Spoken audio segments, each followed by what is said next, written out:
The show we're watching is interesting show. I still don't quite understand this DMF, but I hear about this movie that people were talking about even years ago. It's called The Suicide Squad. Yes, I not quite sure what the Suicide Squad is, but it's a very peculiar film. Um, It didn't do very well at the box office, but it kind of became a cult hit in some ways. Yes, that very much is what happened. Is it became a cult hit? Yes, well, I'm not sure what we're going to do about that, but let's continue watching. This is quite an interesting little show. Yes, I think we shall.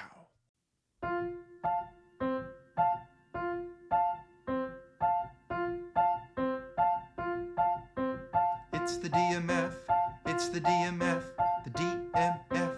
What's that called? Who knows what it's called? We got movies, wrestling, and current events. Listen to me say, welcome to the DMF. I am your host, Justin Yachts. This is episode. Let's start the show.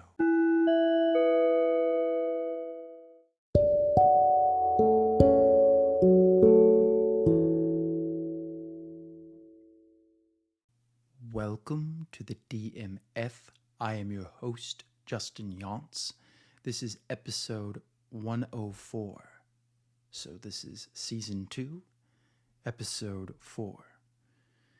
And this is just the regular show. And I'm going to talk about, I'm going to talk a little bit about life. I'm going to talk about Eric Warnick's book. I'm going to talk about the film Tropic Thunder. I'm going to talk about the Suicide Squad. And I think that'll be all for this week. So stay tuned.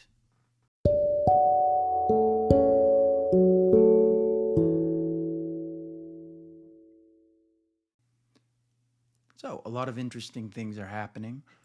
I've recorded some of this before, but I'm trying to do an episode a week. I've added different things to it. I have an interview that is ready. I just have to listen to it and do the editing of it. Looks like I'm going back to Florida to do a play. I'm very excited about that. I will talk about that more as things come. The short film I'm working on is, it's getting there. I mean, we've got a script idea now. Now we're just kind of getting the script out there and making sure that it's, detailed and it's something we can follow when we shoot it. But yeah, I'm going to be going to Florida for 2 weeks, so that will be exciting. A lot of different things. And I have a one-man show coming October 16th is what I'm aiming for. One-man show, many monologues. So me. It's basically an hour show, and it'll be a lot of fun. I'm putting a lot of work into it, and I hope you will enjoy it. So yeah, I've got a lot to talk about this week. I read Eric Warnick's book, which I just think is an amazing book. Tropic Thunder is a great film. The Suicide Squad, I loved it. And I've got a little bit of things that you can try to feel better about things. So a lot of things going on in life. I'm just excited. I'm just excited to keep moving forward. Excited for this show. I'm bringing my microphone down there so that I can continue doing things. A lot of great things are happening in wrestling. I'm just really excited. I think life is good right now. For me, right now, life is really good, and I just want to continue to put out quality. I never want to just put this out. I want to put quality out there, and I want to get more interviews. So there should be an interview soon.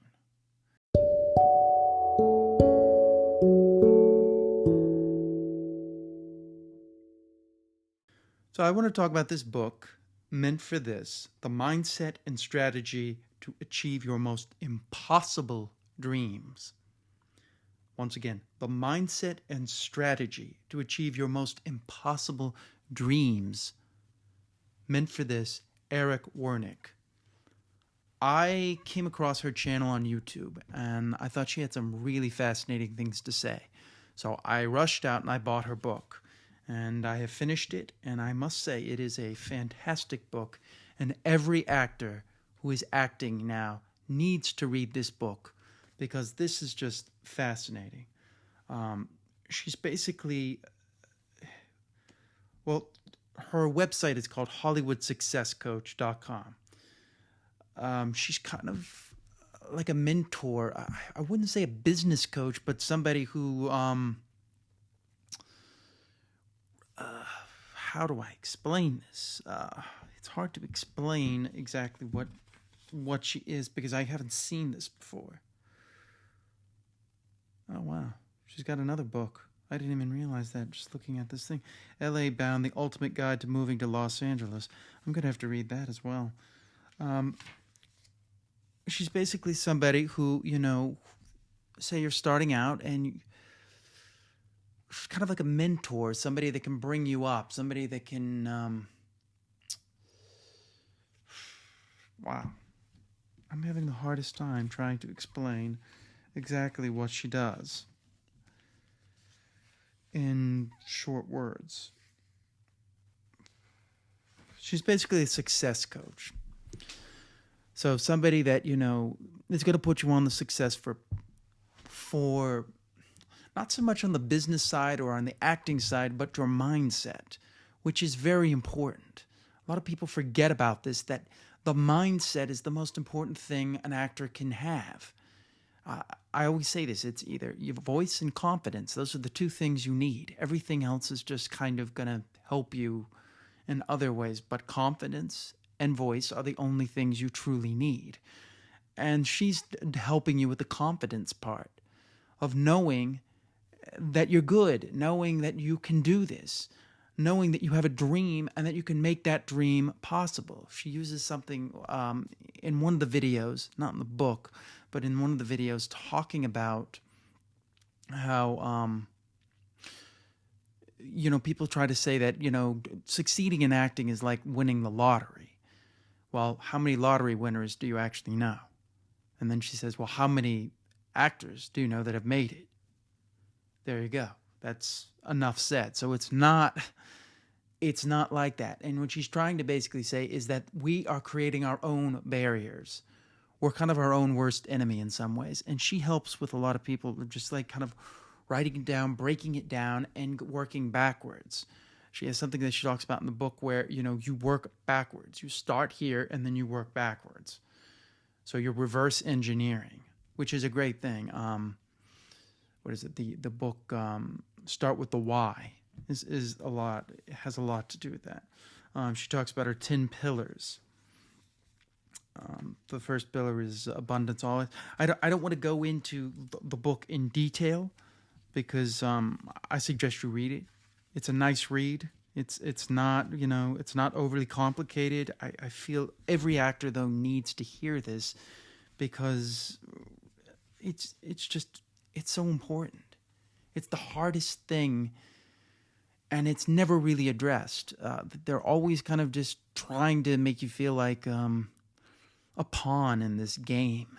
And she's saying, no, your dream is bigger than you. Your dream includes other people. Your success will make others succeed. I mean, it's a really great book. I've every time I've read it, every chapter I've read of it, I just feel inspired to do more. And I think it's very important to have that mindset, especially in this business, because this business does not make it easy for you. But in some ways, thinking like that it's not going to make it easy for you, is part of the problem to begin with. We need to change the whole mentality and start thinking, oh, actually, I can do this. This isn't that hard. I just need to be smart and be strategic, just like anything. I mean, Jim Carrey said it best, We can fail at things we don't like. You can fail at anything. So we might as well choose the things we want to do.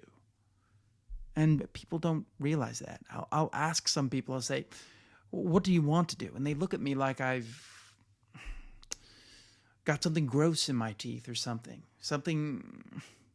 repugnant.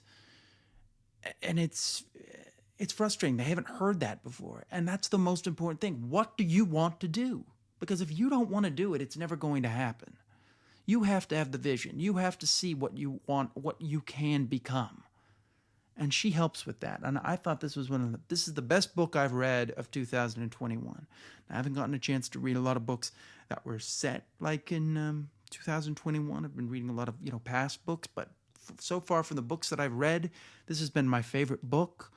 I think this woman is a treasure and an inspiration to all actors and all fields. You can take this, it's not just acting, but actors, I very much recommend reading this book. But anyone, because success just starts with the reverse engineering part. You need to look at it and say, it can be done. It's not impossible.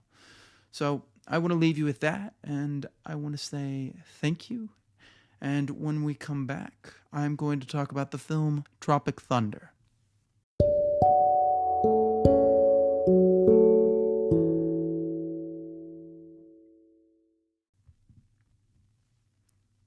So, let's talk about the film Tropic Thunder. Believe it or not, I had never seen this film before. And I actually own the film, embarrassingly enough. But I'd seen parts of it, and I knew bits of it. But I really enjoyed this film. It's a satirical action comedy, I guess you could call it. It's directed by Ben Stiller, and the screenplay is by Justin Theroux, and Ben Stiller, and Ethan Coen. Funny thing is, I believe from this film, Justin Theroux got the invitation to write Iron Man 2 after making this film, which has its, detractors in it. The film stars Ben Stiller, Jack Black, Robert Downey Jr., Steve Coogan, Jay Baruchel, I can never pronounce his name right, Danny McBride, Brandon T. Jackson, Bill Hader, Nick Nolte, and they don't have him listed here, but I'm going to list him, Matthew McConaughey. The music is done by Theodore Shapiro. I thought he did a fantastic job of scoring it. You wouldn't think a comedy would need a score like this, but when they're kind of mocking certain things, fortunately that is thunder, so we'll have to deal with a little bit of thunder because I kind of want to do this right now. I could stop, but I want to keep going. But I really enjoyed it. I mean, it's basically about, three actors. They kind of are thinking they're going to go finish a movie, and they realize that they're actually out in the jungle. It's a funny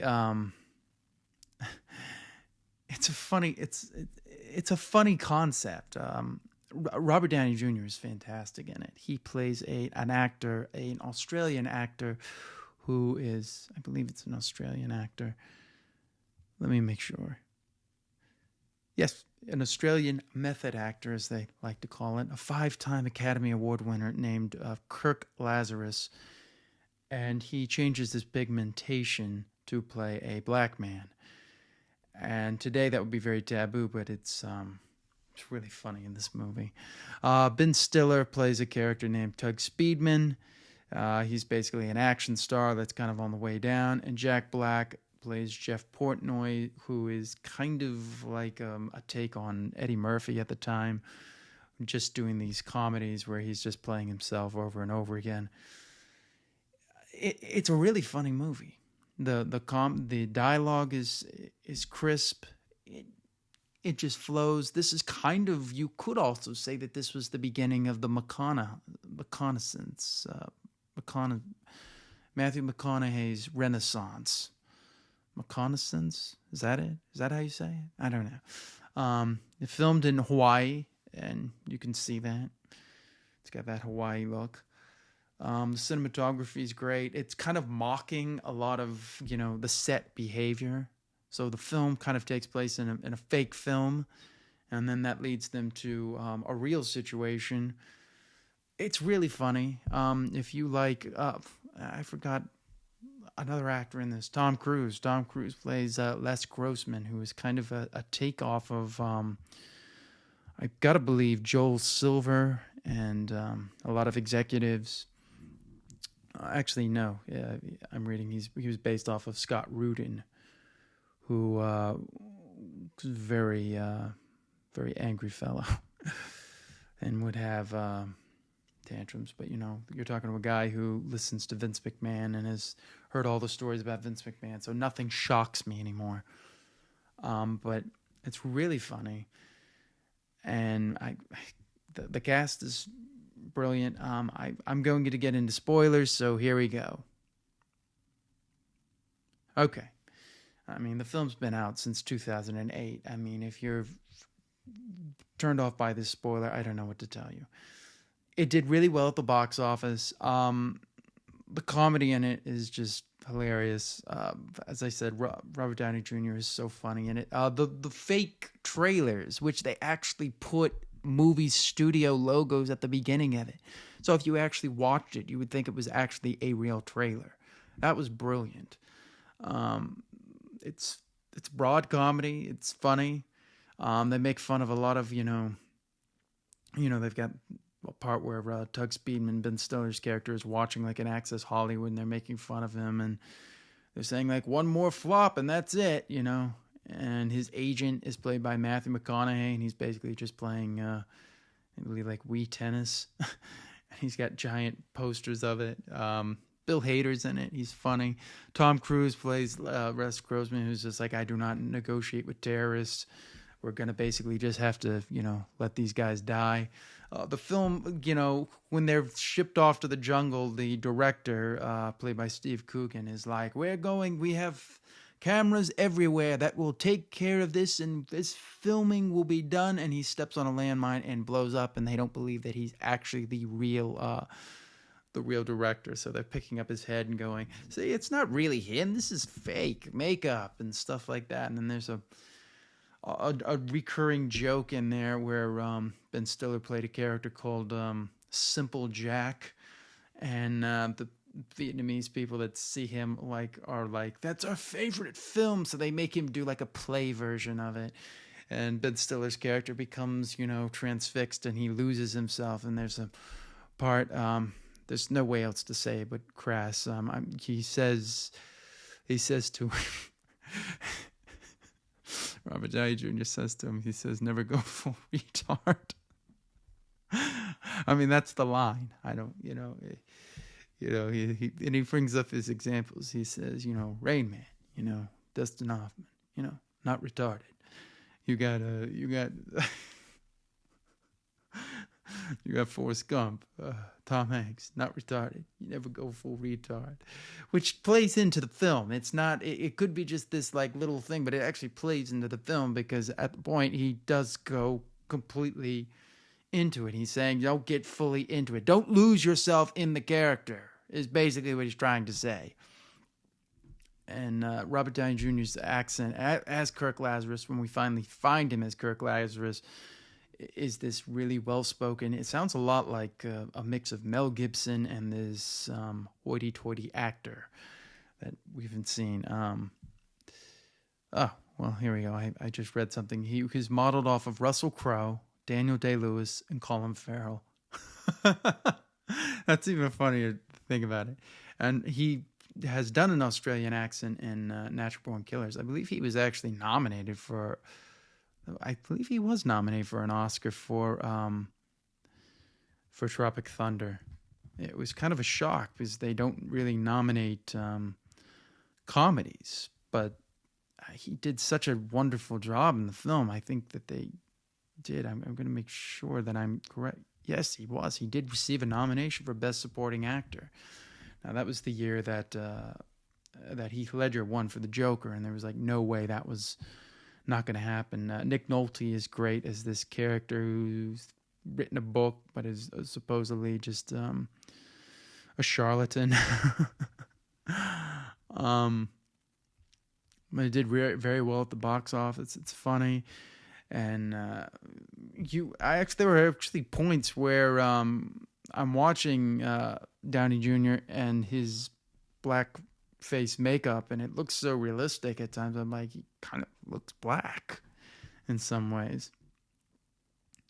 It's satirizing so many things. The score is necessary because there are parts where they're making fun of war movie scores, and there's parts when they need to bring it serious, and they're bringing that tone in there. And I thought the scoring was very well done for this film.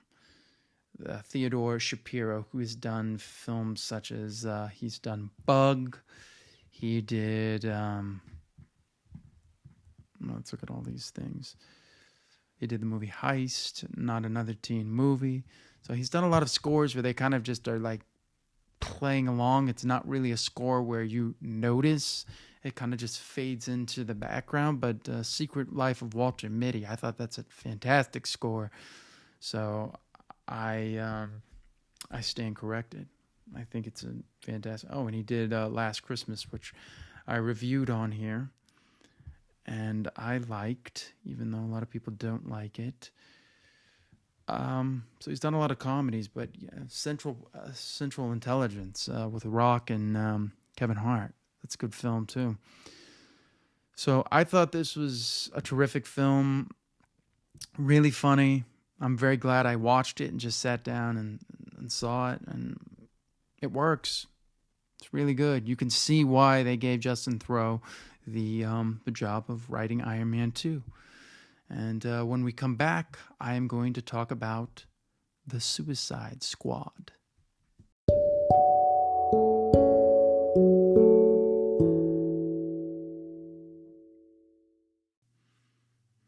Okay, so I just saw the movie The Suicide Squad, which is directed by James Gunn. It was written by James Gunn, and it stars Margot Robbie, Idris Elba, John Cena, Joel Kinnaman, Sylvester Stallone, Viola Davis, Jai Courtney, Peter Capaldi. There's a lot of other people here that is not listed here. So let me go. John Cena, I said that. Let me list some of the other actors who are in this, who are wonderful. Daniela Melancourt, Abner David Dasmauchen, Dee Bradley, Michael Rooker, Pete Davidson, Nathan Fillion, Sean Gunn, Fula Borg.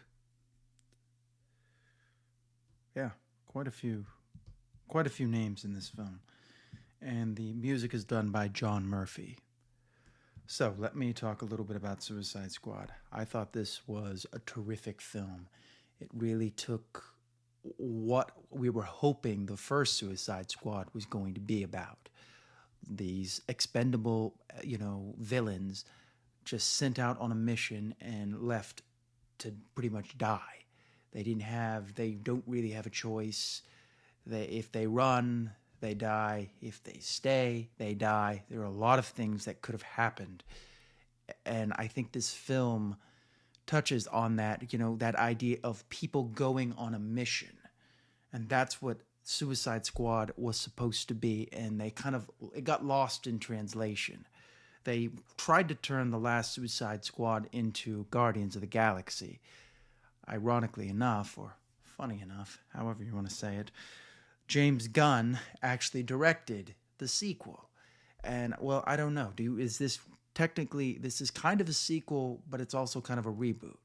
So it has elements of both, but it's really well done. I thought this was a terrific film, and job well done. James Gunn, he knows what this needs to be. He brings in the right tone of music, which was one of my biggest critiques of just Suicide Squad, was the music they picked was very just, top 40s, music you all knew, whereas James Gunn picked songs that no one thought to use. And I thought that's the genius of what James Gunn can do. The cinematography by Henry Baum was fantastic. The music by John Murphy, John Murphy did the score for 28 Days Later, 28 Weeks Later. He has very interesting sounds that he brings to it, and it was not lost on any of us. He also, another great score he did was Sunshine. So he's worked a lot with Danny Boyle. I just thought this was a terrific soundtrack, as well as the background score. All of it, everything works really well. Now let's get a little bit into spoilers. So, okay, you've been warned.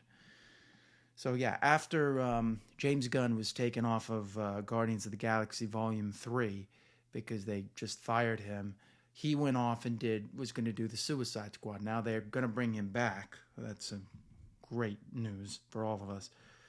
And this film also spawned a spin-off series starring John Cena's character, The Peacemaker, which will come out in January 2022 on HBO Max.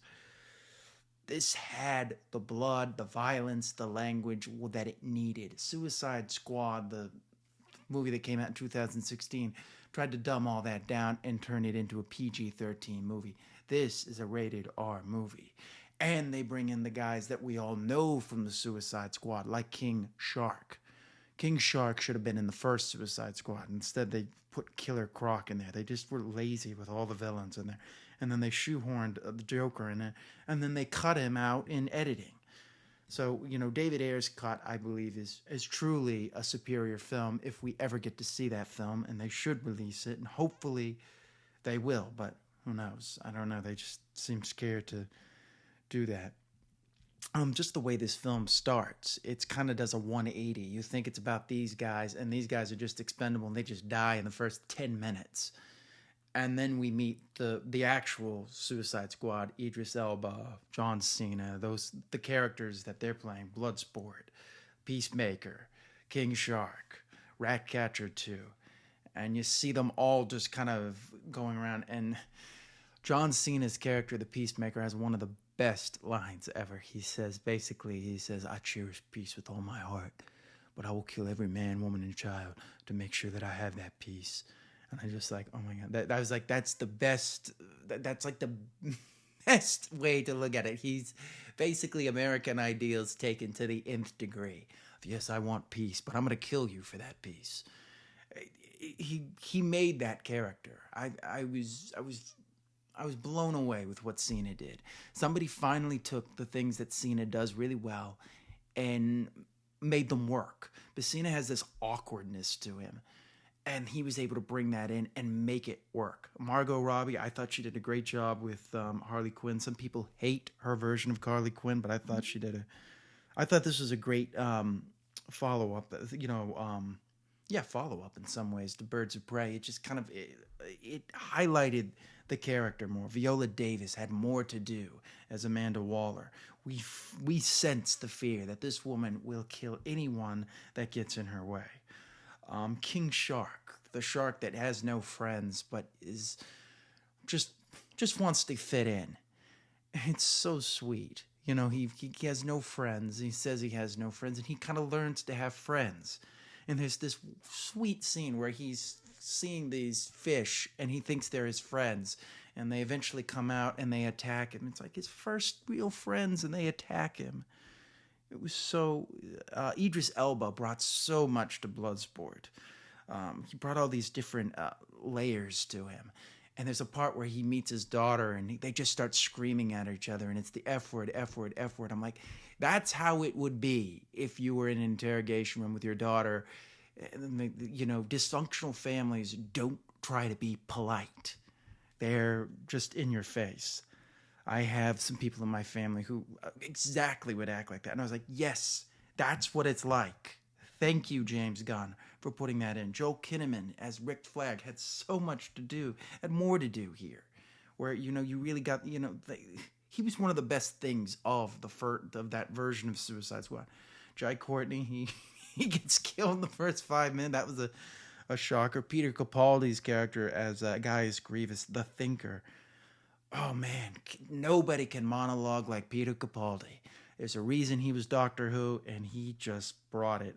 David DeMelt as Polka Dot Man What an interesting little story. Ratcatcher, too, whose father in the flashbacks is played by Taika Waititi.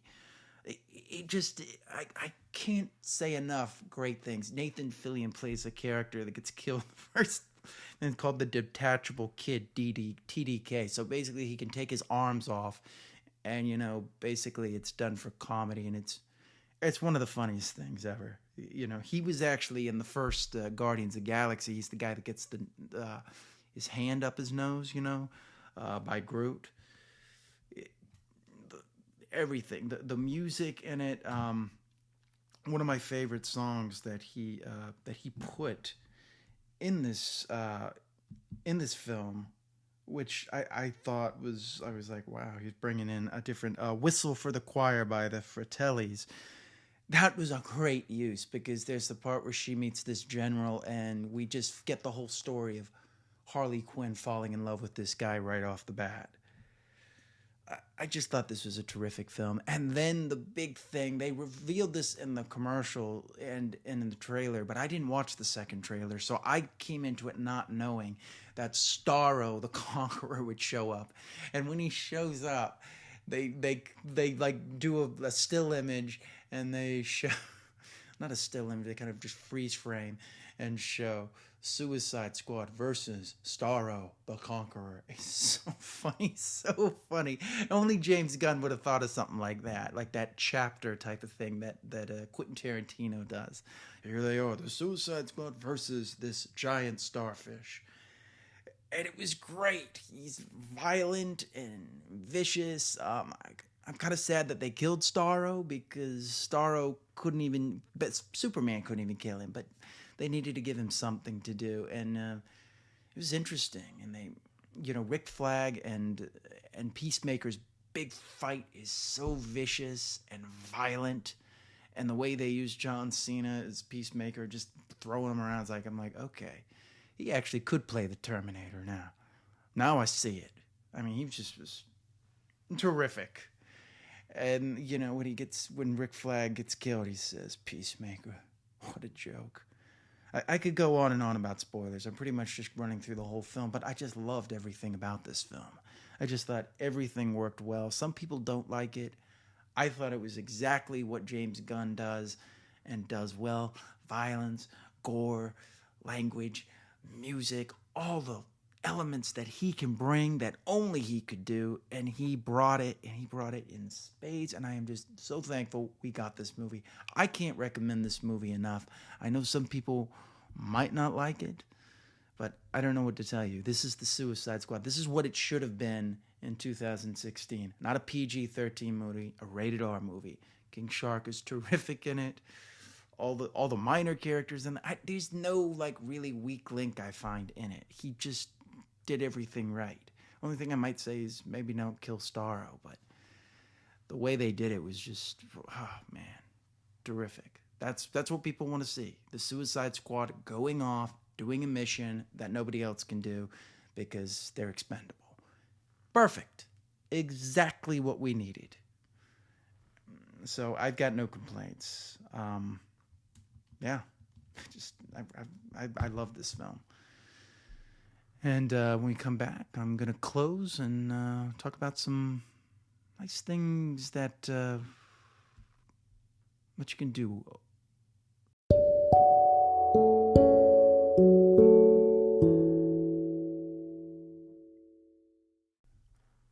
Okay, so let me close on, since I'm no longer going to talk about politics and things, I want to talk about something that I think you can do. And one of the things I think we can do, and I may be repeating myself, but I think it bears repeating. If you see a situation, try to find the positive in it no matter what. No matter what. And it's very hard, because if your energy as a person vibrates on a certain level. And if you look at something in a negative way, that vibration is coming off on you.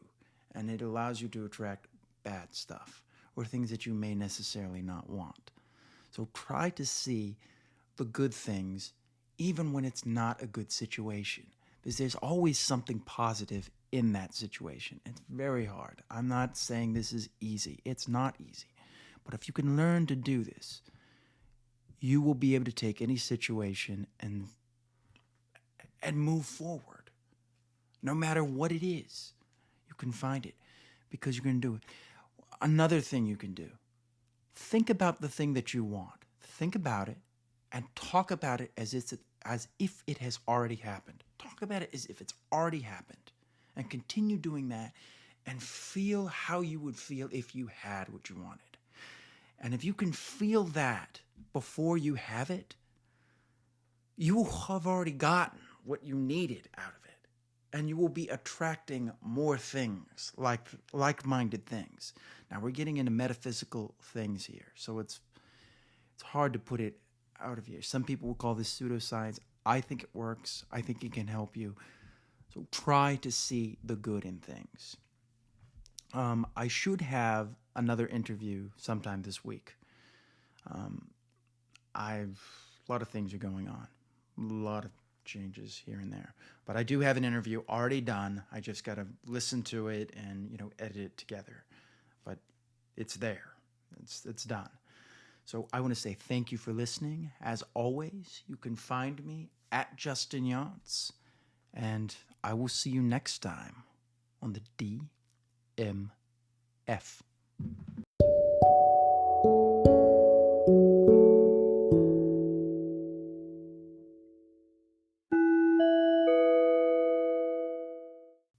Well, I don't quite understand what we watched, but it's kind of interesting, I mean, listening to this fellow, Justin Yachts, has a very peculiar sense of film. As I say that, he keeps talking about his interviews. When are we going to get the interviews? I want to know. Well, I'm not sure when, but I think they're coming soon. We just need to keep watching on. Yes, but, I don't know. It just seems ridiculous. Shouldn't we have the interviews already? Well, I'm sure they're coming. We just got to keep working at it. All right, well, on to the next episode.